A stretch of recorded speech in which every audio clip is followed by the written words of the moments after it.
Hello, ഇന്നത്തെ വീഡിയോയിലേക്ക് എല്ലാവർക്കും സ്വാഗതം. അപ്പോൾ ഇതാ ഞാൻ പറഞ്ഞില്ല, നല്ല കാറ്റും മഴയായിട്ട് പിന്നെ മുരിങ്ങാക്കൊമ്പ് അങ്ങനെ പൊട്ടി വീണ് നല്ല വലിയ കൊമ്പ് നിറച്ചും പൂവ് നിറച്ചും ഇതും പിടിച്ചിട്ടുണ്ട്. അതിന് ഇലയും പൂവായിട്ട് നിറച്ചും ഉണ്ടായി.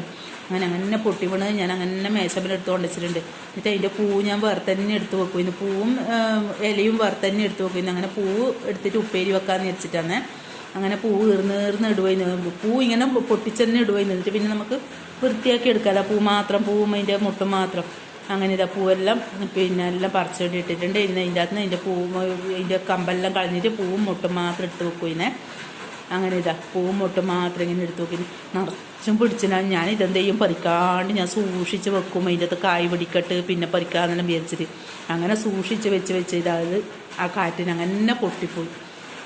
ഒരുപാടുണ്ടായി, നിറച്ചും മുട്ടും ഉണ്ടായിന്. ഇതിൻ്റെ കനം കൊണ്ട് പൂവും പിന്നെ ഇതുമായിട്ട് നിറച്ചും ഉണ്ടായിന്.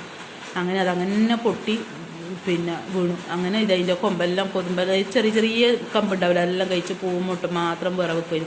പിന്നെ ഇത് നല്ല ടേസ്റ്റാണ്. ചെമ്മീനെല്ലാം ഇട്ട് വെച്ചാൽ നല്ല ടേസ്റ്റാട്ടോ. അപ്പോൾ ഞാൻ ചെമ്മീനിട്ടിട്ട് ഉപ്പേരി വെക്കാമെന്ന് വിചാരിച്ചിട്ട് പോയിന്.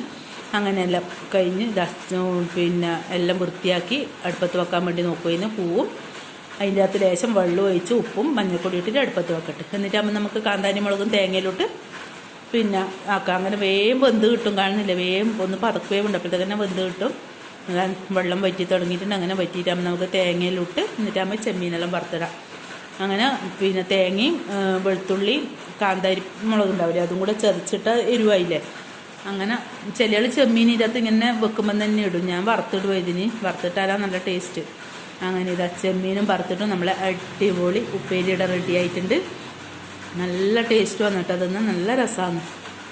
അങ്ങനെ നമ്മളെ പിന്നെ മുരിങ്ങാപ്പൂ ഉപ്പേരിയുടെ റെഡി ആയിട്ടുണ്ട്.